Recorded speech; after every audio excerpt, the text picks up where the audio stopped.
launch this local writers series. And when I was thinking about this, I thought, all writers are locals somewhere.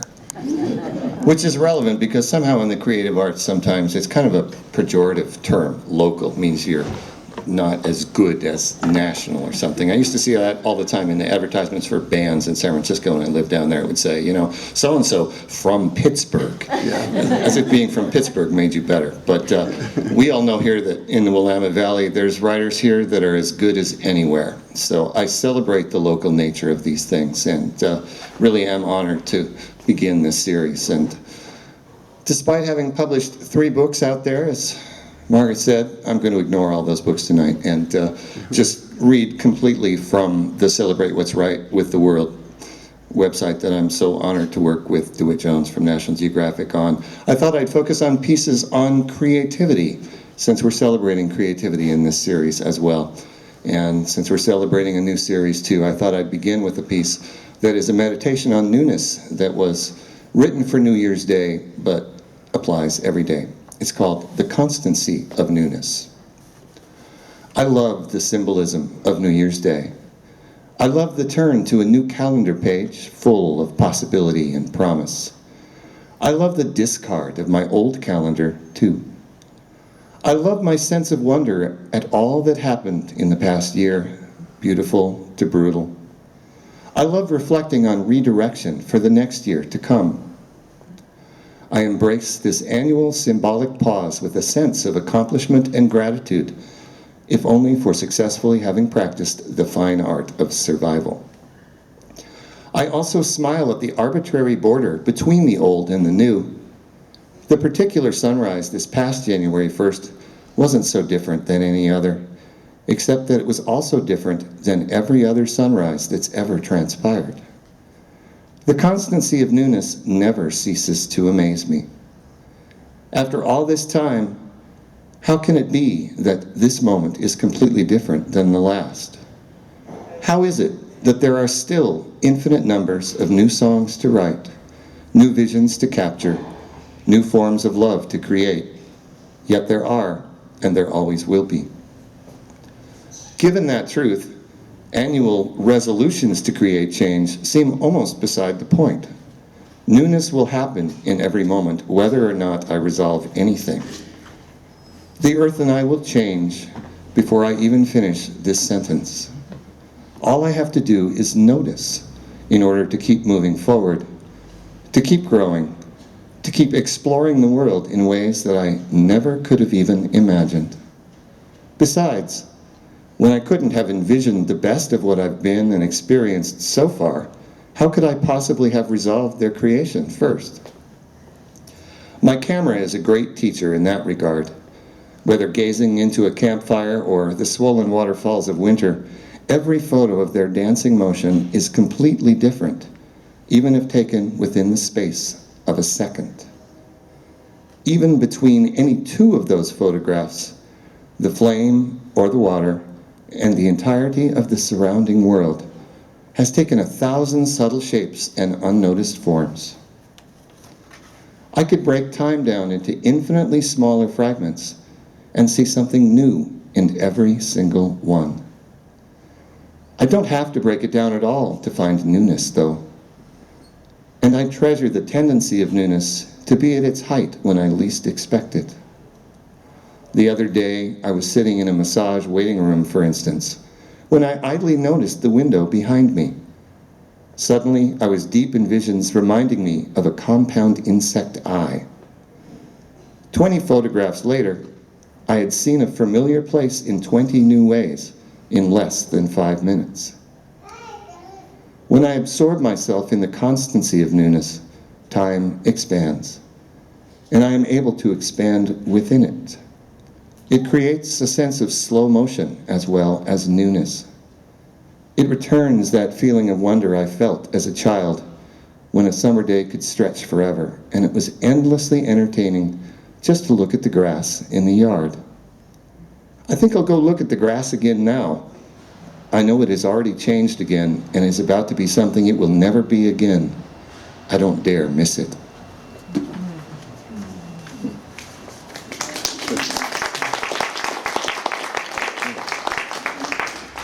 Well, the old is exactly as beautiful as the new as well. So I thought to contrast with that piece, I thought I'd read one called Art and Dust Settling that occurred to me after I spent some delicious time in the Portland Art Museum earlier this year and found that to be a remarkably inspiring experience. So this piece is the result of that.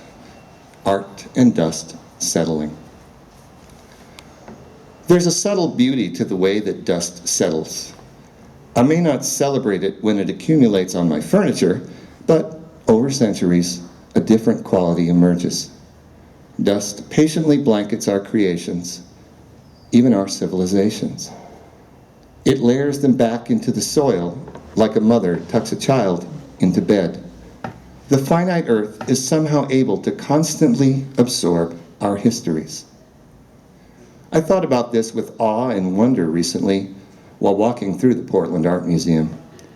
It first struck me when looking at ancient Chinese sculpture, some of it 2,000 years old. The sculpture's meanings weren't all excavated, and mystery made it more powerful to me. It drew me into the world of sculptors who've been gone since our calendar year was near zero. As I continued through the museum, more art crossed millennia and gave me communion with artists I could never otherwise know. I placed my eyes within inches of Renoir's brushstrokes, approaching his canvas as closely as he must have. I felt his personal spirit in a way more intimate than I'd believed possible. His portrait of two children reading could have been of two children I saw watching their phones nearby. I smiled in resignation and spent tender moments with Van Gogh's originals next. I felt close to the carving hands of ancient Japanese and Korean woodworkers and scroll makers. I bore the pain of modern Native American photographers, their creativity informed by dignified but inconsolable cultural loss.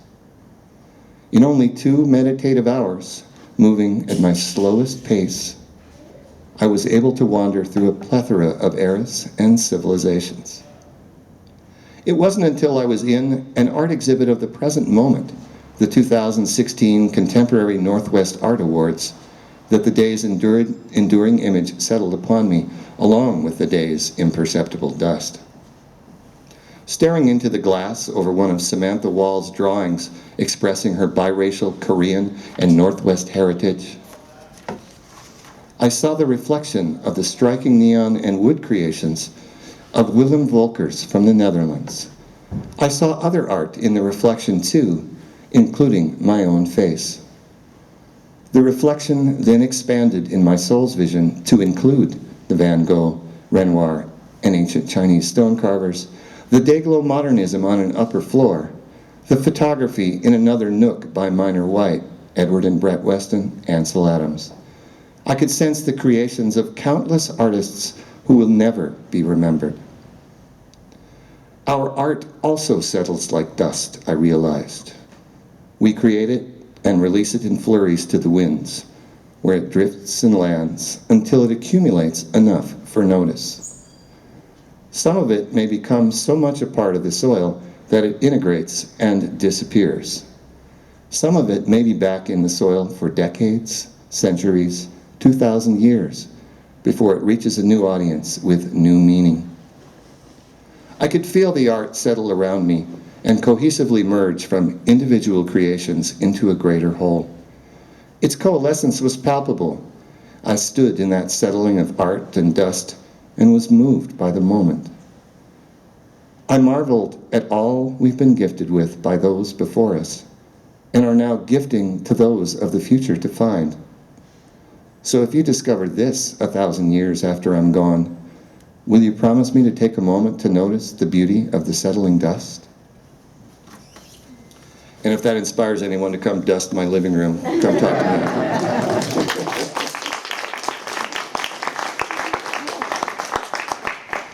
Well, technology gets a bad rap, and it often earns it. These days, it's, I feel it's a neutral force. It kind of reflects us a lot. But it's a very creative force, as well as one that's doing some very damaging things to our social fabric at times. So always looking to find what's right with the world in this project, I was thinking about machines and their creativity, especially this last spring after going to the latest iteration of Suburban Projections at the Hult Center, the Multimedia Digital Arts Festival in the lobby of the Hult Center, which is an interesting evolution in experiments with new machines. So to contrast with Renoir and Van Gogh in the Portland Art Museum, this is a result of Suburban Projections, the soul of new machines. It's hard to remember that every familiar device was once on the cutting edge of invention and technology.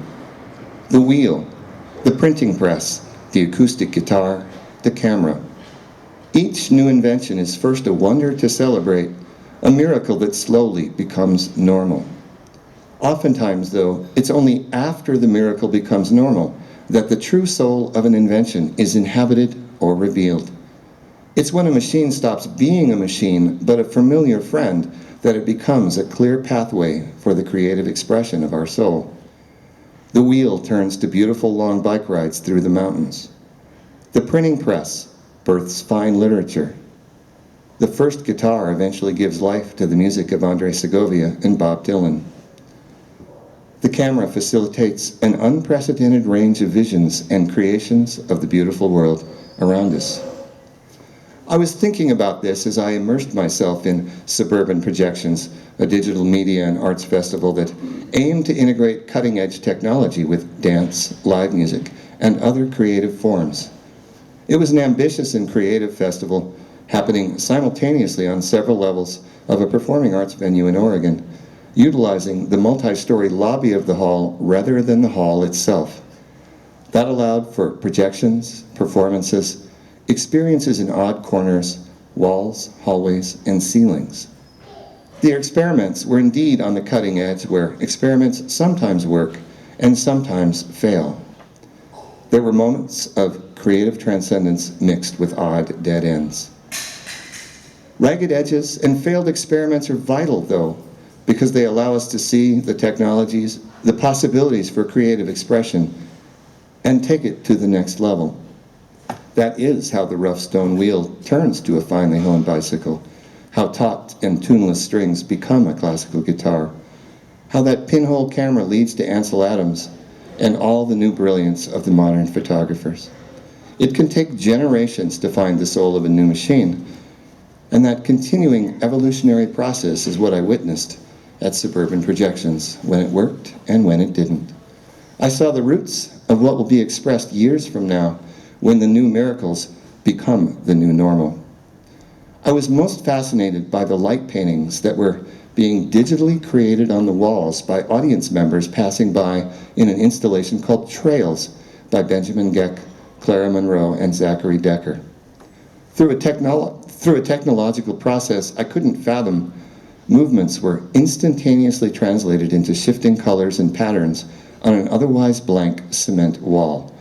Children in particular were captivated by it, and I watched as many kids danced and swirled in wonder at the colors that resulted from their free and playful movements. Which of these kids, I wondered, will grow up to take this moment, this idea, and express something through parallel means that will take it to the next level of meaning and expression?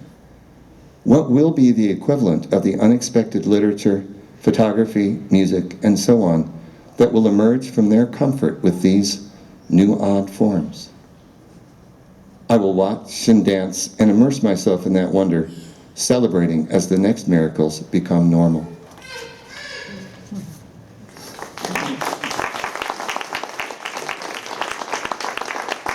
Put those down before I drop them and make a mess of things. Well, of all the creative forms that I'm so blessed to be able to delve into as an artist or as a radio person, just getting to interact with all the remarkable creative people that come through and live in the Valley, music is still at the core of my life and my soul. And one of the core experiences that I get to do every year is to go over to Sisters for the Sisters Folk Festival, which has become one of the best music festivals in this country, if you ask me. And it is a remarkable, remarkable thing going on over in Sisters, and to be a part of it is endlessly inspiring. So after last year, that was one thing I chose to write about for the Celebrate What's Right with the World website. This was the result of that. It's called Earth's Never-Ending Song. At any given moment, someone somewhere is singing a song, making the world more beautiful through the music they're creating. With music constantly pouring forth through the conduit of souls, there probably hasn't been a moment for tens of thousands of years in which music wasn't being created. That's almost overwhelming to grasp, and worth a celebratory song in itself. I felt deep immersion in that ceaseless musical flow last weekend as I made my annual pilgrimage to the small Oregon town of Sisters, where I serve as an MC for the Sisters Folk Festival. The festival has grown to be one of the country's finest festivals, with 11 stages constantly full of music for 3 days, drawing musicians from all over the world to delightfully bend the malleable definition of folk music. It's a joyous affair, the finest festival experience I've ever had. In 3 days, I brought 13 world-class musical ensembles to the stage, attended the performances of 5 others, and was still only able to hear just a tiny percentage of what even those 3 brief days had to offer in that one small place. I could feel the connection to all the music in all the places from which the performers had traveled and beyond. It was an awe-inspiring reminder of that constancy of music, of our endless rich tradition of celebration through sound. The defining moment of the festival for me this year, though, came when the stage was silent. It was before soundcheck for the first band of Saturday evening, when the child of the band leaders was wandering freely on the stage. He was clearly familiar there. He was maybe 2 years old. He already knew what an amplifier was, even though it was as tall as him. He had the concept of the volume knobs down. He already knew how to turn it up to 11. I smiled to see the passing down of music through the generations, as well as hear it. I could sense how the child inhaled the stage-like air, surely with music already deep within his growing bones. And just as I could sense through the songs I heard, the millions of other songs globally then that I didn't hear, I could sense the entire next generation discovering the joys of melody, harmony, and even creative dissonance. I could sense 1,000 previous generations as well, and countless more to come. The vastness of human musical history felt as large to me as the crisp and endless night sky when I looked up from a late concert to watch it. When the after-hours jams were over, and the conversations following that night's festival trailed off into the night, we reluctantly went to sleep just before dawn. Somewhere, though, the music continued, the sound of harmony and laughter inevitably greeting the gathering light.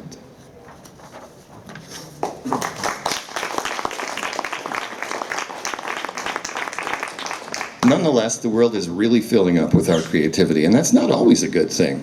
It's a little bit crowded out there. It's kind of noisy. There's a lot of creative static, and I'm perhaps contributing to that right now. But I was realizing as I was photographing for this website, since it's also a photographic project as well as a prose one, that sometimes the best photographs I took were the ones I didn't take, that I didn't really need. So I decided to write about not photographing for a photographic website. Leaving photographs untaken. Photographing this miraculous and sometimes painful world is one key way I express my love for it. To highlight the Earth's beauty or make art of its harder edges is to focus on its best, a central act of love. And I cherish each of the finest photographs as much as a kiss. Thus, a beautiful vision that I see but don't photograph can feel like a touch of love unrequited, a perfect moment missed. I particularly remember a rainbow some years ago, for instance, which came vertically down out of the clouds across from the hillside meadow where my lover and I were sitting, sharing a moment I will cherish forever. The rainbow's reds were rich beyond measure, its arc unique, the love it mirrored, a miracle itself. I didn't have my camera because it was heavy to carry and I wanted to be free to just be with her. No regrets there. Yet I've missed having that rainbow to look at again, to share, to assist in recalling in such a sweet memory. She and the rainbow are gone now, and in isolated moments, I have been sad for that. Still, no moments are truly isolated. No love felt is ever truly gone. And I've come to celebrate the richness in leaving some photographs untaken. That rainbow again, I think I hold it more preciously in memory this way. I will never forget it. And isn't love often the same way? Best held quietly inside, consciously cherished? I see now that it's a beautiful meditation practice to view the world with a photographer's heightened vision without the benefit of assistive lenses. When I'm mindful in the moment, focused in my vision, I can still see the photographs even if I carry no camera to keep them. Vision without assistance is a form of freedom. Also, in the age of digital magic, the world is filling up with images. So I ask before I keep a photograph, does the world really need this? There are times when I just want to leave more room for the differing visions of others. Other times, I may see more deeply through their eyes than my own. There is more space sometimes when I let my camera be still. Above all, leaving photographs untaken is a lesson in letting go. And letting go is one of the most vital skills I can acquire across the arc of a life that eventually requires letting go of everyone and everything. It can be an act of love to release someone to be free, to release a moment to be forever gone, to not attach ourselves to a way of seeing or being in the world. I can still keep love without that attachment. So there are times when I do not take photographs, even if I have my camera, just for the practice of becoming more at ease with letting go. I've been wishing to represent that verbally and visually, but uncertain of how to represent untaken photographs for this column with a photograph. My mail arrived while I was pondering that, though, and when I opened an envelope from my insurance company, I laughed. There was my answer, printed on an extra card contained in the envelope. Intentionally blank, it said. So in my living room, I playfully set off to photograph its intentional blankness. I love the resulting pictures almost as much as the ones I didn't take.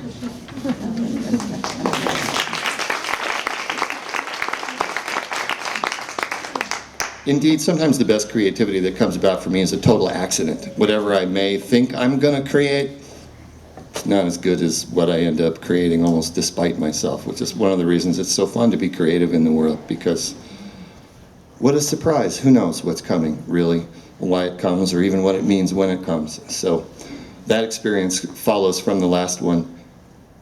This is a column for the Celebrate site called Accidental Beautiful Legacies. I set out to photograph daffodils to accompany this column. Not just any daffodils, but feral ones, flowers with a century's legacy. Its predecessors were planted by homesteaders on the land where I live, sometime after their arrival in rural Oregon in 1882. What plans the homesteaders came with, I cannot say. I know they tilled and planted and sawed and framed the life they sought for their children. They built and ran a one-room schoolhouse. Opal Whiteley apparently taught there briefly. They grew 2 apple orchards. Difficult history intervened, though. The schoolroom was closed by 1917. Several of the family members died, and the surviving family was gone by 1922. Still, almost a century later, their efforts shaped the land I walk. Their marks have become sacred to me, and not just as inanimate scars, but as living beings that continue to grow and change. Even as the orchards are slowly reclaimed by forests and meadows, much of what the homesteaders planted insistently grows and spreads. Distinctive vines make their own way still. Roses grow wilder. Daffodils come up faithfully every year. The incongruous daffodils remind me that even if it seems our greatest attempts at accomplishment have fallen by the wayside, something we have casually done may prove to leave an accidental, beautiful legacy. So often the greatest positive impact someone has had in my life has come from an offhanded comment they didn't even remember later. or it's come from a tiny act of kindness that happened to be massive because of its timing and impact at a critically needed time. At any moment, the person beside me may be at a tipping point, and unknowingly, I may have the power to positively change their life's direction with just a trace of effort. When I think of this, it becomes almost unbearably vital to always move with great consciousness. Who knows what the next word I utter will cause, what love the next kind touch will launch, what comfort simple listening can offer. Yet the daffodils remind me again to relax, for no matter all the care I take, it may be accidental what my best legacy is. It may be along a path far from my intention. In fact, hasn't my whole life been that way? I never intended my careers that have flourished. I never expected relationships I discovered. I wouldn't have imagined creativity, friendships, and experiences to come in the forms they have. I've made a difference to people I once did not know existed, and I celebrate that for the wonder and surprise that have been among life's greatest gifts.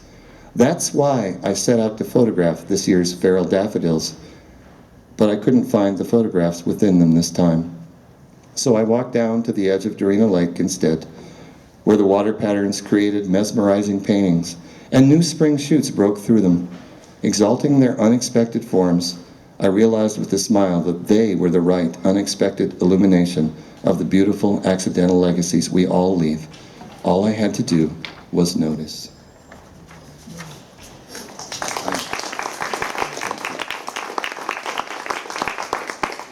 I'm going to close with the only piece that I've ever read publicly before, and that is one called A Measure of Gratitude, which I wrote last year for an event I held with author Tom Titus that most of you probably know, a wonderful writer and the president of the Natural History Society here among many fine credits. And he and I did an event at Tsunami last November called The Nature of Gratitude, focusing on gratitude. And we had such a great time with it, and so did other people, that now seems to be an annual tradition. So Sunday, November 13th at 4 p.m. at Tsunami, The Nature of Gratitude happens again. And I'm really grateful for that, and I'm really grateful to be here. So thank you for being here, and I'll close with a measure of gratitude.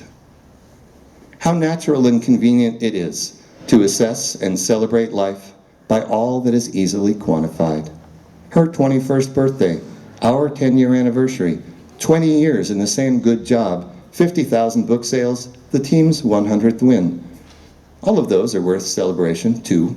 It's not false or shallow to marvel at our milestones according to such measures. After all, our draw to those specific numbers is mostly based on such natural phenomena as the trips of the Earth around the sun and the numbers of fingers on our marvelous hands.